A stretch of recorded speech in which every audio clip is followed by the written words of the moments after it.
भगवान भी कहते हैं कि तुम प्रयास करो, पुरुषार्थ करो तो मैं तुम्हारे साथ हूं, और पुरुषार्थ ही मत करो, कर्महीन बन के बैठे रहो तो मैं तो किसी के साथ नहीं। कृष्ण ने अर्जुन को कहा है कि जो पुरुषार्थी हैं उनको मैं प्रेम करता हूं, और जो सिर्फ घंटी बजाते हैं, तिलक चंदन लगाते हैं, उनके पास में कभी फटकता नहीं, क्योंकि वो पुरुषार्थी नहीं। अर्जुन को पुरुषार्थी होने का पूरा संदेश है भगवत गीता। कोई मंदिर में जाके माथा टेकने का संदेश नहीं है भगवत गीता। अर्जुन कर्महीन हो रहा है, कमजोर हो रहा है, ताकत कम होती जा रही है, मन में भय बैठ रहा है, क्या करूं, कैसे करूं, ये सब मेरे हैं, प्रियजन है, कैसे लड़ूं। तो कृष्ण ने भगवत गीता सुनाई है, और वो पुरुषार्थी बनने के लिए सुनाई है। रामचंद्र जी की कहानी हम पढ़े, राम की कथा पुरुषार्थी होने की कथा है। पूरा का पूरा उनका जीवन एक ही संदेश देता है, पुरुषार्थी बनो। अगर राम ने ये सोच लिया होता मैं तो अयोध्या से अकेला जा रहा हूं, मेरे साथ तो एक पत्नी है और आधा मेरा भाई है लक्ष्मण, मैं कैसे लड़ूंगा रावण से, तो वो तो निकले ही नहीं होते घर से कभी। हम सब जानते हैं कि राम सेना लेके नहीं निकले थे, राम दास दासियों को लेके नहीं निकले थे, घर से वैभव और संपत्ति लेके नहीं निकले थे, अकेले निकले थे अपनी पत्नी और भाई के साथ। नहीं निकले होते तो राक्षस संस्कृति का ही इस देश में बोलबाला होता, बाकी तो कुछ होता नहीं इस देश में। लेकिन निकल पड़े, वो निकल पड़े तो भील, कोल, किन्नर, नर सब उनके पीछे लाखों की संख्या में खड़े हो गए और रावण जैसे शक्तिशाली राजा को परास्त कर दिया।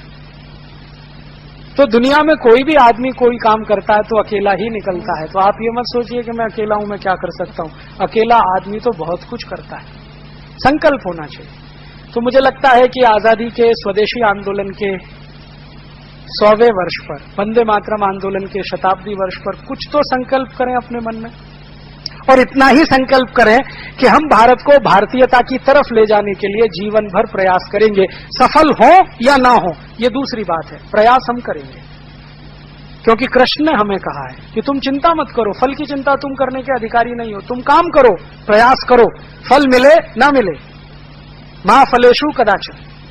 तो हम प्रयास करें, पूरी ईमानदारी से करें, कर्मठता से करें, निष्ठा से करें, तो शायद आने वाले 3 साल, 5 साल, 10 साल में ये देश भारतीयता की तरफ लौट सकता है, समाज भारतीयता की तरफ लौट सकता है। और नहीं करेंगे तो जो पीढ़ी जवान हो रही है ना, ये आपकी आंखों के सामने ही इस देश को खड्डे में ले जाके डालने वाली है, आपके देखते देखते। क्योंकि ये जो नई पीढ़ी आ रही है ना, इसको भारतीयता का संस्कार तो मिल नहीं पा रहा है, क्योंकि कॉन्वेंट में पढ़कर निकल रही है, तो संस्कार तो यूरोपियन है, तो वो भारत को तो पहचानते भी नहीं है, जानते भी नहीं है। अगर जानते और पहचानते होते तो अपने दादाजी को पूछते, would you be my Valentine. वो तो ये कहते कि भाई हम तो रक्षाबंधन मनाएंगे हमारे कॉलेज में, हम ये वैलेंटाइन डे नहीं मनाएंगे। अगर जानते बूझते समझते तो, अगर हमारी युवा पीढ़ी जानती बूझती समझती तो अब कॉलेजेस में फैशन परेड होने लगी है, यूनिवर्सिटीज में फैशन परेड होने लगी है, ये होता क्या?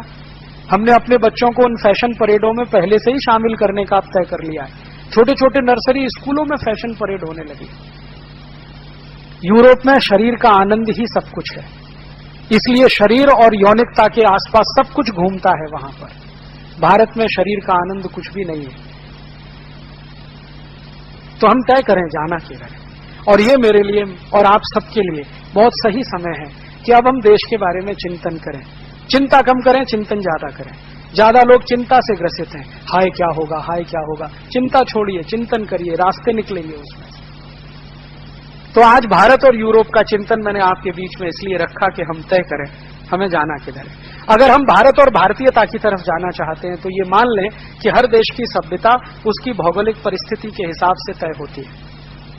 भारत एक गर्म देश है या समशीतोष्ण जलवायु का देश है, तो यहाँ की सभ्यता में हर वो चीज होगी जो प्रकृति से संबंधित है। यूरोप ठंडा देश है, उस ठंडे देश की सभ्यता में जो कुछ भी होगा वो उनकी प्रकृति से जुड़ा हुआ होगा। अब वहां से कुछ आया है और हमने बिना सोचे समझे उसकी नकल कर लिया तो हमको ही नुकसान करेगा, उनको नहीं करेगा।